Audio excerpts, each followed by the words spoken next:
This call is now being recorded. Good morning, Lisa. How are you doing? Good morning, Dr. Alvarez. I'm good, and yourself?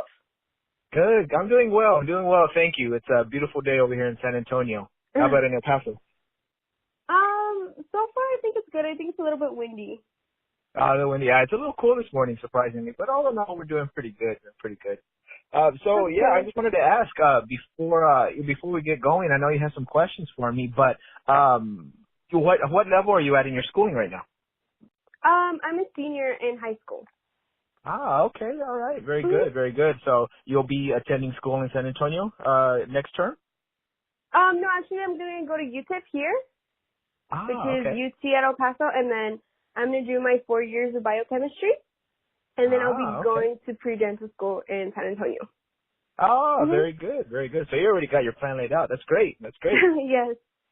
Awesome. And how did you hear about us initially? Well, when I was assigned this project, I began to Google dentists, and yours came up, so I decided to email you after I read your website, and I was very impressed. Okay. Well, excellent. I'm glad to hear Mm-hmm. that. Glad to hear that. So yeah, whenever you're ready with your question, shoot, and we'll get going. Okay. So I start with the first one, which is how many years did it take you to complete your schooling? Yeah, to complete schooling, so you have to do 4 years of undergraduate school and get your bachelor's degree. So like you're Mm-hmm. mentioning biochemistry, and that's what I recommend for anybody going into the dental field. The liberal arts things like philosophy and art major and histories don't really jive with dental school. So you have to be science and math focused. And so you are going to have some prerequisites to get into dental school, things like physiology, chemistry, 1 and 2, organic chemistry, biochemistry. And so those have to be strong suits to get into dental school. So you have to get your bachelor's in a science or math-based area, and then you'll do 4 more years of dental school. The first 2 years tend to be more classroom-based. So, getting your basic knowledge of, head and neck anatomy, teeth structure and function. You'll retake things like biochemistry, microbiology. And second year, you start to do simulations on dummies and on what we call typodonts, which are fake teeth. And then third and fourth year is when you start to go into the clinic, and you'll start, seeing patients in the chair, learning some basic, dental procedures. And then your fourth year is when you'll be doing some more advanced things and also getting ready for your boards to get your licensure. After those 4 years, if you want to specialize, you generally have to be within the top 25% of your class in graduating dental class in order to be even considered for most of these programs. And if you want to get into the really tight specialties, oral surgery, for example, orthodontics, which is braces, periodontics, which is gum and bone and implants, those you generally have to be top 5%. So those where you really have to kind of buckle down. And starting from day one, in college, you have the ability to kind of, freshman year, find out what I'm doing. Sophomore year, start to kind of, go the way I want to go. In dental school, you have to be off the bat really, really strong in order to, because that affects you at the end. So just something to prepare you for if you're wanting to go that route. Oh, okay. Okay. Did you have a specific study plan that you follow in order to facilitate the workload? That's a great question. I'm going to be honest, and for those of you listening on my Facebook page, a little bit of honesty here. I had a little trouble studying for when I was in dental school. When I was in college, of course, everybody, knows about college and what you do during college, and sometimes studying doesn't go the way it's supposed to. But, I eventually buckled down, and I really, brought my GPA up, and I was able to get into all 3 dental schools here in Texas pretty easily, thankfully, by the grace of God.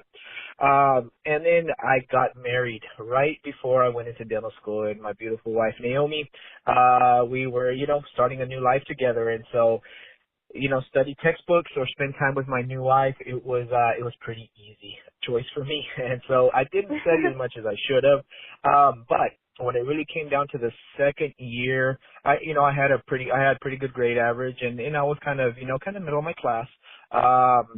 But that's when I kind of started to buckle down because you have to take your first series of board exams after your second year. And so that's when I really said, okay, it's time to really kind of study and really kind of buckle down here. And, you know, you have to be disciplined. That's the one thing. I'm not saying you can't take breaks in dental school and you're not working 90%, but you have to be prepared to study on a nightly basis regularly, especially if you want to be in that top tier of the class.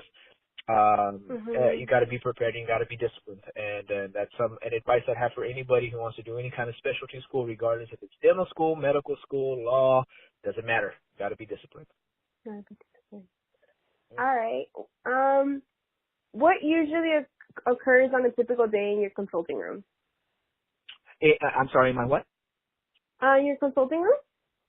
Oh, in my consulting room. Wow, great question. Yes. So the way we do our office setup is that I don't really have a consulting room. That's maybe coming in the future. But what we like to do is we like to have a consult within the dental chair.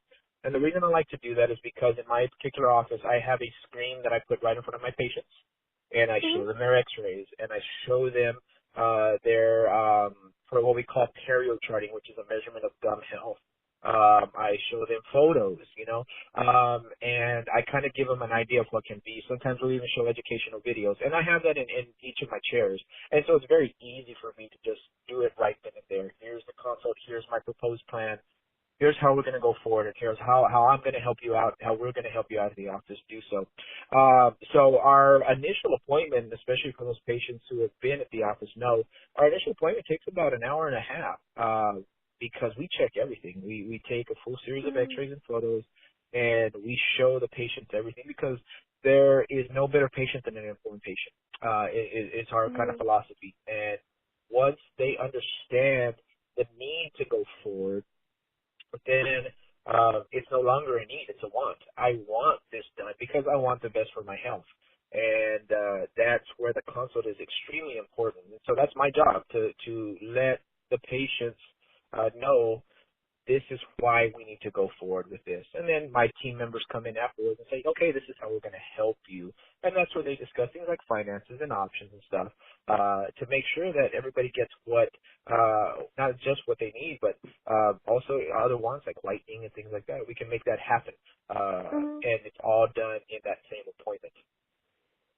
Oh, okay. That sounds interesting to be learning about what happens on a daily basis. Okay, so what has been the biggest challenge you have encountered, either during your schooling or now as a practitioner? Oh gosh, there's a lot of challenges, to say the least, yeah. Maybe I can kind of go back to dental school and kind of go on from dental school and one from now. The biggest challenge I faced when I was in dental school, honestly, was just finding the motivation to kind of keep going. It's the things that I tell people, if you can get into dental school, you have the intelligence to do so. But not everybody has the discipline to do it. It's a grind, is what dental school is. I'm not saying they try to weed you out, but they push you because they know that the field is demanding. They know that it's not an easy occupation. Definitely not. It can be a very tedious occupation because you're working at such a small level, so fine, that it can kind of wear on you on a daily basis. Seeing, 23 patients a day can wear on you. So you have to have that discipline to just kind of keep going. And that's one of the hardest parts about dental school. There's definitely challenges. I mean, the exams and the boards, they're not easy. But honestly, for me, I don't think that was the hardest part. It was just to keep going was the hardest part. When it comes to being a private practitioner, a new office is not easy. I opened from scratch. I did not buy an existing practice and try to upgrade it as what a lot of dentists do. And looking back, that may have been something I should have done, but I didn't. I chose to just start from scratch, 0 patients, just open the doors and have people come in. And the hardest part about that, my job, is not the dentistry. Dentistry is pretty easy because I've been doing it now for 14 years. The hard part is the business aspect. One thing I'll tell you, dental school, they don't teach you. They teach you very, very basic business. It's almost laughable how little they teach you in terms of how to run a dental office. What they teach you is the dentistry. You have to kind of just learn how to run a business. And so doing some reading and stuff, that's all good and great, but it's different when you start applying it, as any business owner can tell you. So that's been the biggest challenge is finding a good team and a good method to run the business. And, I've been blessed, this past, year or two with a really great team, and they really support me in everything I do and support the business. And, things are looking, really good here for this rest of this year. So we're happy. Oh, that's good. I'm really glad to hear that. Thank you.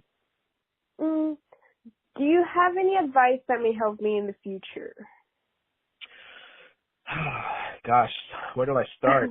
We don't have too long here, but the advice I would have for sure. Number one, going into college, you're going to find that these are some of your best friends that you'll have the rest of your life, and I can say that honestly.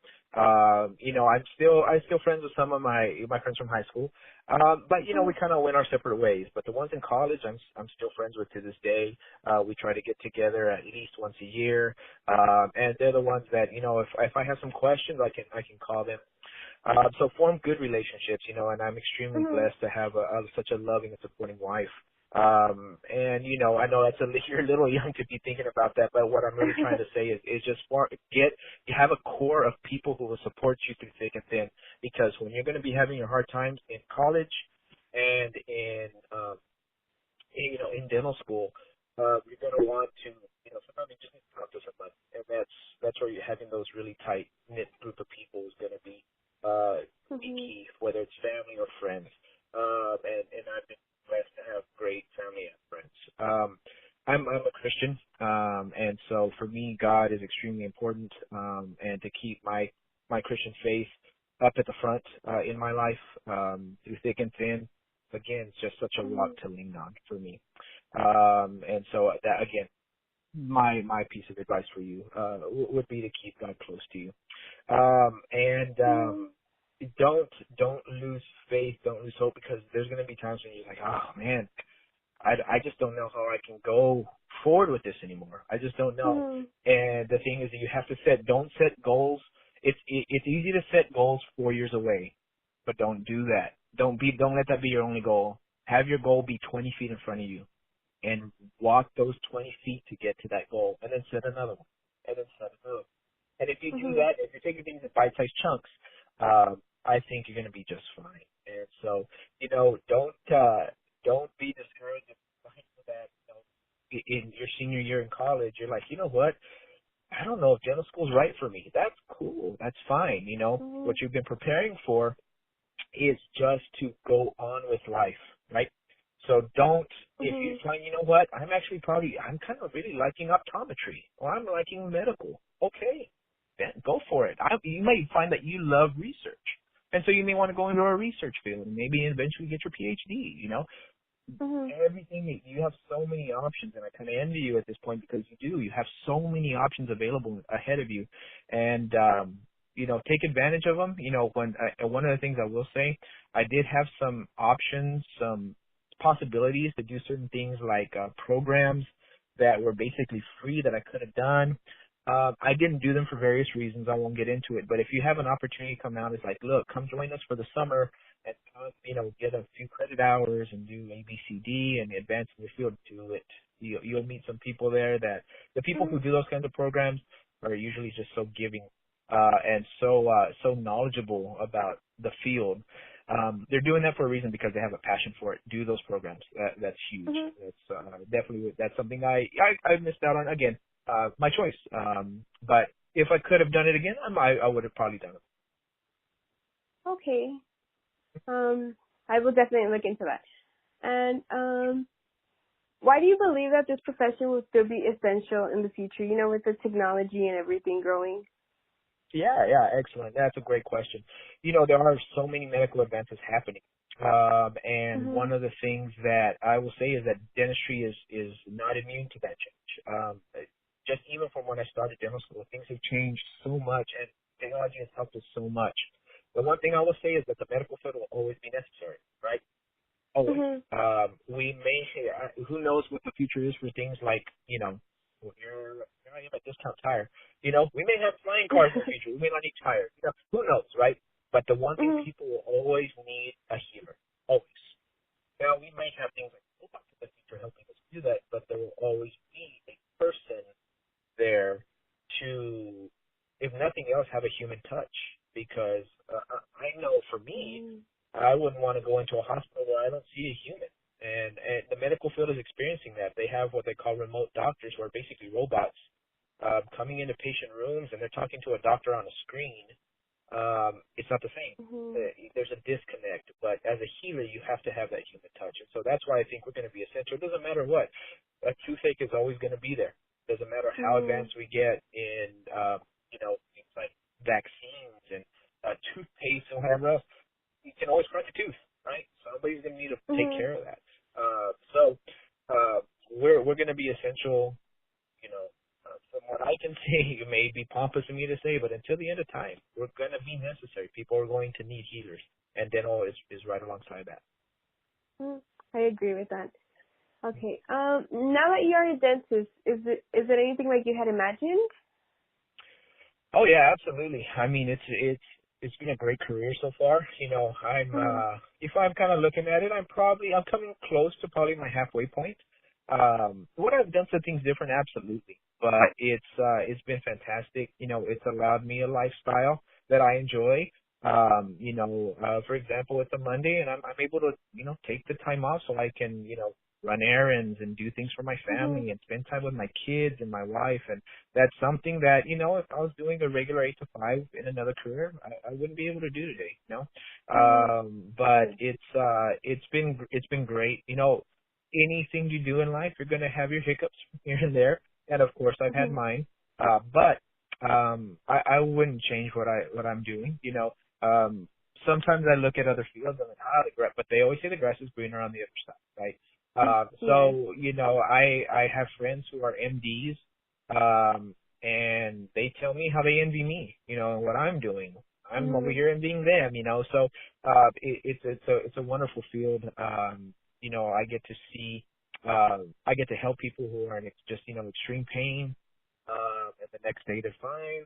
I get to see people who have crooked smiles for, 30 years of their life, and then, I end up fixing that, and they have this huge smile, and it's a great profession. And though we're not generally liked by most of the population, Mhm. we try to create an environment where it's easier for patients to come see us. And so that's what we try to do. And if we keep that philosophy, and I think it helps a lot, having the patients accept what we do and they come back and see us, and they're not just, scared to death to see us, they're generally happy to Mhm. see us. So yeah, long story short, I love my profession and I love what I'm doing. Oh, okay. Well, you basically just answered my last question. It was, now that you're finished, are you happy with the choice of career you made? Oh yeah, absolutely. Yeah. Like I Yeah. said, I wouldn't change it at this point for sure. Mhm. Okay, well, that's all of the questions I have this morning. All right. Okay. Well, thanks for your call. I wish you the best. And if you ever need to contact me, any questions in the future, you have my Mhm. info, so please do. Okay. Yes, thank you for your time and thank you for As, taking, yeah. answering these questions. Yeah, absolutely, Lisa. And good luck with the rest of this year. Just a few more months. Yes. Okay, Have a great one. thank you and you have a great one too. You too. Bye bye now. Bye-bye. Okay, Have a great one. thank you and you have a great one too.